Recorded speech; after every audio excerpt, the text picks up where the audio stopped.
सत्संग जी प्रेम से कहना।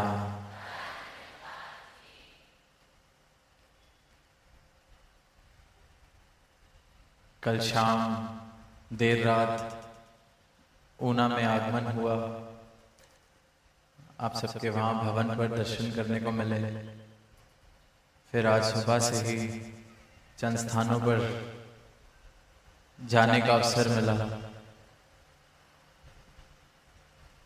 और सब जगह, हर एक भवन पर, हर एक स्थान पर, हर एक घर में जहाँ जाने का मौका मिला, जो प्रेम और प्रीत वाले भाव देखने को मिले, जो श्रद्धा वाले भाव देखने को मिले,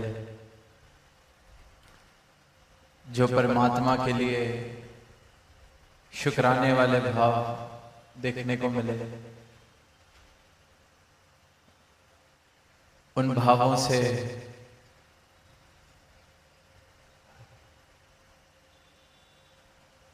इस प्रकार ऐसे भावों का प्रभाव पड़ता है कि जो अभी इस परमात्मा से वाकिफ नहीं, जिसके जीवन में ये प्रेम वाले या समर्पण वाले भाव नहीं, पर जब वहां प्रेम की बरसात में किसी को भीगता देखता है तो उसका हृदय भी पुकार करता है कि ऐसा आनंद मेरे जीवन में हो।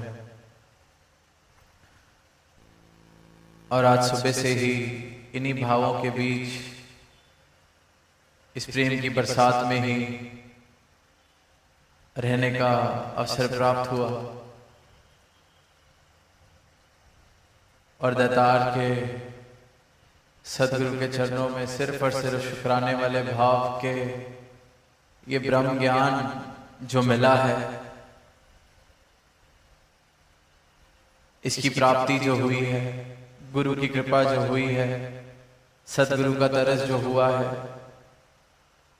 ये सिर्फ उसी की बदौलत हृदय के भाव इस प्रकार हैं।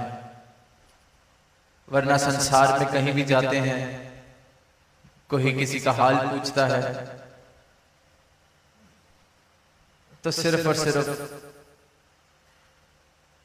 दुख, सिर्फ और सिर्फ कष्ट, सिर्फ और सिर्फ पीड़ा, या तो इस बात का दुख के कुछ नहीं है, या इस बात का दुख कि जितना है वो कम है, या इस बात का दुख कि अब जितना है वो संभल नहीं पा रहा है। जिस मुकाम तक पहुंच गए हैं अब वहां पर टिकना मुश्किल हो गया है, या जिस मुकाम पर पहुंचे थे उस मुकाम से ऊंचा मुकाम किसी और ने हासिल कर लिया है। इस तरह आनंदित होके सिर्फ और सिर्फ वही नाच सकता है, वही जीवन जी सकता है जिसकी इस परम आनंद के साथ लिव जुड़ गई है, जिसको बोध हो गया है इस परमात्मा का, इस सच्चाई का,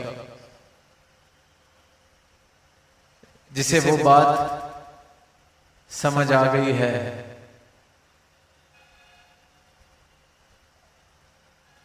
कि ये परमात्मा ही सब कुछ है, हर जगह यही समाया है, और ये जितनी खलकत दिख रही है ये भी इसी में बस रही है। मेरी सच्चाई, मेरा मूल रूप, मेरी पहचान यही परमात्मा है, इसी का मैं अंश हूं। और जब इस सच्चाई के साथ, इस सत्य के साथ राब्ता हो जाता है,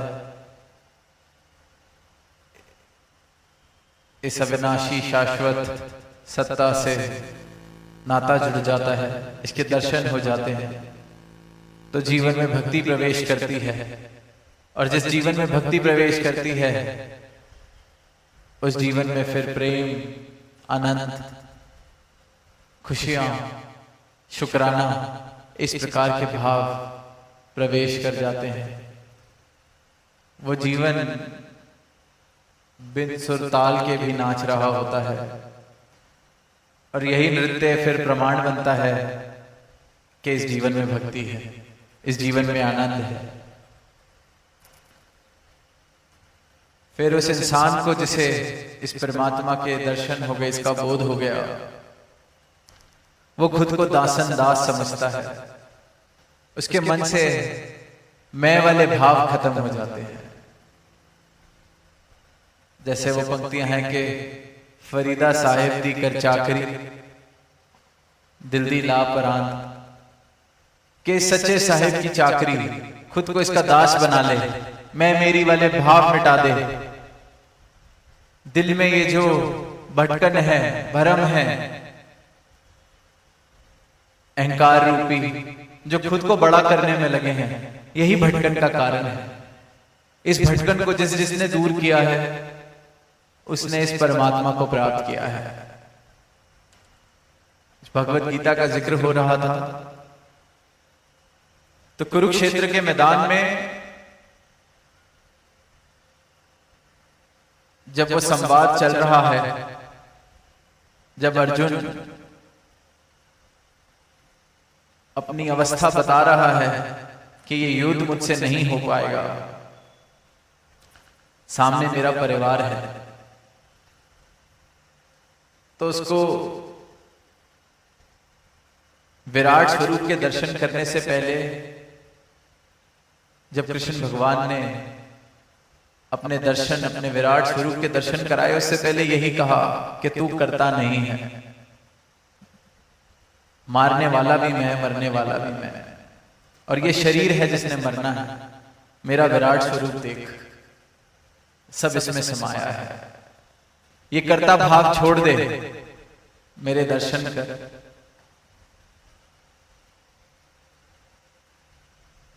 और इस कर्ता भाव को छोड़ के अपने धर्म को निभाओ। और जैसे ही वो कर्ता भाव गया, जैसे ही मैं वाली भावना गई, वैसे ही जो दृष्टि दी गई, ज्ञान चक्षु दिए गए, फिर इसको प्राप्त करने के बाद इस विराट के दर्शन किए, फिर आगे को प्रणाम किया, बाएं को प्रणाम, पीछे को प्रणाम, दाएं को प्रणाम, ऊपर को प्रणाम, नीचे को प्रणाम, क्योंकि दर्शन सिर्फ इस एक के, इस विराट के होने लग गए। कर्ता भाव छोड़ दिया, दिल के भ्रम, दिल की भटकन मिट गई, क्योंकि सारी भटकन की शुरुआत और आधार मैं वाले भाव हैं। वहीं फिर कबीरदास जी की भी वो पंक्तियां हैं कि जब मैं था तब हरि नहीं, अब हरि है मैं नाही, सब अंधियारा मिट गया, दीपक देखा माही।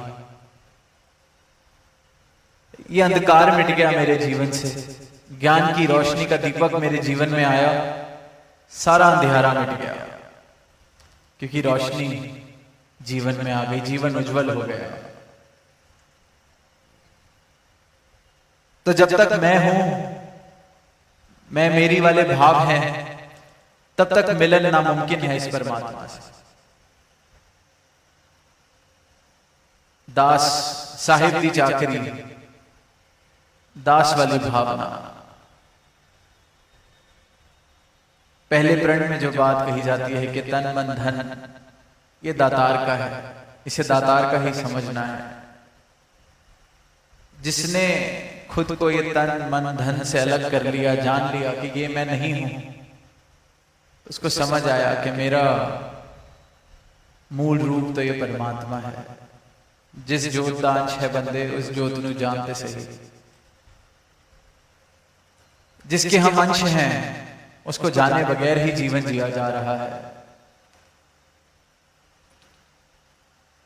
और जिसने भी समर्पण किया है, गुरु के चरणों में शीश झुकाया है, उसको फिर इस परमात्मा के दर्शन हुए हैं, उसको फिर इस परमात्मा की प्राप्ति हुई है।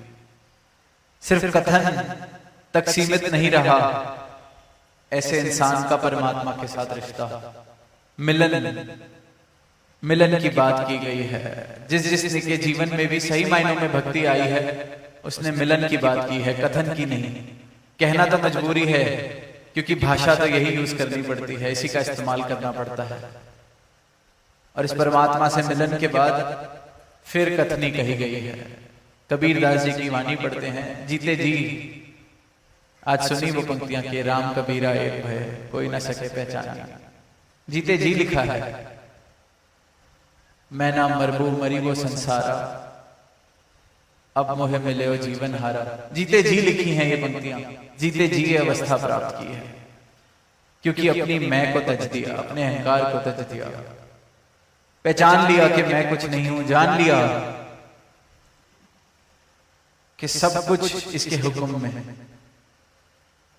ये बनाने वाला, ये सृजनहार सब में बसा है, कण कण में बसा है। सदगुरु की कृपा होती है तो इसके दर्शन हो जाते हैं, इसके दर्शन हो जाते हैं तो मैं मेरी वाले भाव मिट जाते हैं, ऊंच नीच वाले भाव मिट जाते हैं। सब में ये समाया है, ये परमात्मा, ये प्रभु जितना मुझ में है उतना सामने वाले में है, जितना मेरे दाएं में है उतना मेरे बाएं में है। कोई जगह खाली नहीं इससे। तो फिर वो अवस्था आ जाती है कि भ्रमों के कारण, अज्ञानता के कारण इस परमात्मा को कहीं चार दीवारी में सीमित किया हुआ था, कहीं दिन के किसी घड़ी में सीमित किया हुआ था, किसी तीर्थ में, किसी मूर्त में सीमित किया हुआ था। पर जब ये ज्ञान चक्षु सदगुरु बख्शते हैं तो समझ आ जाती है कि तो कण कण में है। और सिर्फ समझ नहीं दिखाई देता है, बोध हो जाता है कण कण में बस रहा है। और मैं मूर्ख इस कण कण में बसने वाले परमात्मा को, जिसमें ये सारी रचना बस रही है, इस असीम सत्ता को मैं सीमित कर रहा था। मुझसे बड़ा मूर्ख कोई सोचे कि जैसे सूरज की सारी रोशनी मैं किसी डब्बी में कैद कर दूं, समुद्र का सारा पानी मैं एक ग्लास में कैद कर लूं और कहने लगूं कि यही समुद्र है। एक ग्लास भर के कोई ले जाए समुद्र से, अपने घर पे रख दे और कहे कि यही समुद्र है। कैसे सीमित कर सकते हैं इस असीम को? प्रिय ज्ञानता, इस असीम के बंटवारे करने का भ्रम कि ये मेरा है वो तेरा है, इस परमात्मा का भी बंटवारा कर लेती है हमारी अज्ञानता। ये नहीं देखती कि इस परमात्मा की बनाई हुई रचना हम सबके लिए साझी है, सबके लिए बराबर है। तो ये परमात्मा कैसे मेरा तेरा हो गया? अगर परमात्मा की बनाई हुई सारी रचना एक बराबर सबके लिए है तो फिर परमात्मा का बनाया हुआ इंसान ऊंचा नीचे कैसे हो गया? इसमें भेदभाव कैसे आ गए? इसमें यह कैसे कह दिया गया कि इसकी जान की कीमत कम, उसकी जान की कीमत ज्यादा, ये ऊंचे कुल का या ये नीचे कुल का, ये इस जाति का ये उस जाति का? ये सिर्फ और सिर्फ अज्ञानता और भ्रमों के कारण धर्म मजहब की दीवारें बन जाती हैं, जातवाद की दीवारें बन जाती हैं। और फिर जिसको भी बोध हो जाता है इस सच्चाई का, इस सत्य का, उसके भ्रम गिर जाते हैं, क्योंकि उसकी मैं खत्म हो जाती है, अहंकार खत्म हो जाता है। मैं का जो एक पर्दा डला हुआ है आंखों के आगे वो गिर जाता है। और जैसे ही वो मैं वाली भावना खत्म होती है तो ये भी समझ आ जाता है कि भ्रम, ये दीवारें, ये भी तो इस मैं के कारण ही आ रही थी। जैसे कि आंख में किसी के कोई तिनका चले जाए, या अपना ही कई बार बाल आंख में चला जाता है, या कंकड़ लग जाता है, धुंधला दिखने लगता है। आंख से जब तक उसको निकालो ना साफ नहीं दिखाई देता। इसी प्रकार ये जो मैं है, ये जो अहंकार है, ये आंख में पड़ी मिट्टी है जिसकी वजह से दिख नहीं रहा। जैसे ही आंख साफ होती है तो साफ साफ दिखाई देता है। जैसे ही ये मैं हटती है आंख के आगे से, फिर ये परमात्मा दिखाई देता है। जब मैं हट जाता हूं, मैं मिट जाता हूं, तो शेष जो रह जाता है वो परमात्मा है। और इसी परमात्मा का ज्ञान सदगुरु कराते हैं। एक कहानी दास को याद आ रही है कि कैसे ही इंसान एक गुरु के पास गया कि मुझे आपसे दीक्षा प्राप्त करनी है, आपका ज्ञान प्राप्त करना है, कितना समय लगेगा कि मैं भी मोक्ष को प्राप्त कर लूं, क्या कितना टाइम लगेगा, मैं सब कुछ करने को तैयार हूं जो आप कहें, कितना टाइम लगेगा। सामने से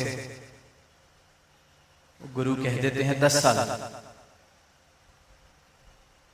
गुरु के मन में बात आती है कि पता नहीं कितनी इसकी जिज्ञासा है, कितनी सच्चाई है, 10 साल बोल के देखता हूं फिर टिकता है कि नहीं।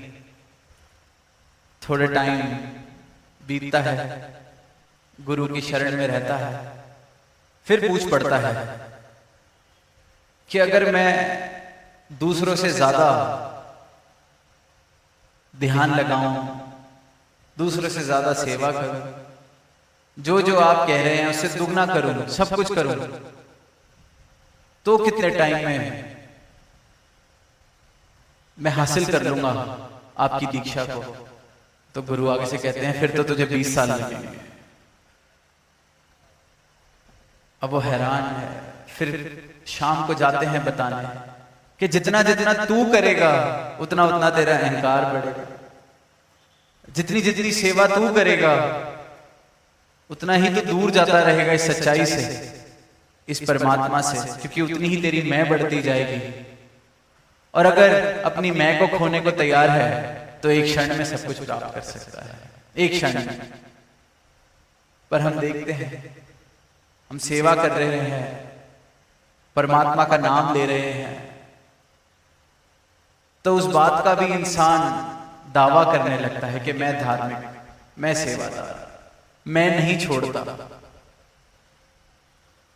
कहने को तो धार्मिक बनना बहुत आसान है, पर जो ये सनातन धर्म है, इस सत्य को प्राप्त करना, जो धर्म की परिभाषा आदिकाल से एक ही रही है कि इस परमात्मा को प्राप्त कर लिया जाए, यही परिभाषा है। तब भी यही थी, आज भी यही है, हमेशा से यही रहेगी। जिस भी युग में देखें परमात्मा की प्राप्ति की बात की गई है और इसी को धर्म कहा गया है। बाकी चीजें तो संप्रदाय हैं, बाकी तो फिर कहने को जरूर कहा जा सकता है, तथा कथित जो शब्द है, पर सही मायनों में धार्मिक होना इस सनातन सत्ता की प्राप्ति है। और वो तब तक मुमकिन नहीं है जब तक अपनी मैं का दान हम ना करने को तैयार हो जाएं, जब तक इस मैं को छोड़ने को राजी ना हो जाए। और जिसने छोड़ा है उसने पाया है, और उसने फिर गा के बजा के नाना तरीकों से ये आवाज दी है सारी मानवता को कि मुझे जो प्राप्ति हुई है आप भी कर सकते हैं। पर ये आवाज देके फिर ये भी देखा है कि कोई बिरला ही है जो तैयार है सब कुछ छोड़ने के लिए। इसलिए फिर वो पंक्तियां भी आती हैं कि कच दी मंडी विच सजदा ग्राहक कोई कोई, कि इस संसार में, इस क्षणभंगुर संसार में, इस मायावी मेले में सारे ग्राहक इस माया के ही हैं। मायापति की जरूरत या मायापति की चाहत किसी को नहीं। जिसके दिल में सच्ची चाहत रही है उसने पाया है। किसी भी युग की कहानी पढ़ लें, किसी भी युग के पुराण पढ़ लें, वेद पढ़ लें, शास्त्र पढ़ लें, हर जगह ये गवाहियां हैं, प्राप्ति के बाद की गवाहियां हैं, और प्राप्त किया जा सकता है। और जिसने भी सदगुरु की शरण में सर झुकाया है किसी भी युग में, आज भी आप सब संत बैठे हैं, जिन जिन की वाणी हमने सुनी वो सब गवाही दे रहे हैं, अपने जीवन से आप बीती बता रहे हैं कि इस परमात्मा के दर्शन किए हैं। जिसको कल तक दूर समझते थे उसको इस प्रकार पाया है कि अब उससे दूर नहीं हो सकते। जिसको कल तक कहते थे वो परमात्मा, आज वो ये परमात्मा है। और वो से ये की उस परमात्मा से इस परमात्मा की दूरी सदगुरु एक क्षण में मिटाते हैं। और इसी दूरी को मिटाने को ब्रह्म ज्ञान कहा जाता है। और ये ब्रह्म ज्ञान हर एक मानव प्राप्त कर सकता है, हासिल कर सकता है। वो जो परमात्मा जिसे कहीं तीरथ में मूर्त में सीमित किया हुआ है, उसको देखा जा सकता है, उसकी असीमता को, उसके विराट स्वरूप को, उसके तत्व रूप से दर्शन किए जा सकते हैं। और इसी की प्राप्ति के लिए, इसी के दर्शन के लिए ये मानव जन्म मिला, मानस तन मिला है। बड़े भाग मानस तन पाया, रामचरित्र मानस में लिखा है। यही गवाही हर ग्रंथ में दी गई है, हर ग्रंथ में, हर संत ने यही गवाही दी है। बड़े भागों से मिला है, क्योंकि इसकी प्राप्ति हो सकती है, इस एक की प्राप्ति हो सकती है, इस परमात्मा की प्राप्ति हो सकती है। सारे भ्रम मिट सकते हैं, सारे कर्म कट सकते हैं, आत्मा का कल्याण किया जा सकता है। मोक्ष के द्वार सदगुरु एक क्षण में खोल देता है। तो दातार से यही अरदास है कि हर एक जीवन भक्ति भरा जीवन हो, हर एक जीवन इस विराट की प्राप्ति कर सके। अपनी मैं को छोड़ के, अपने क्षण भंगुर अस्तित्व को छोड़ के, ये जो असीम सदा रहने वाला अस्तित्व है, इसकी प्राप्ति कर सके। प्रेम से कहना आमीन।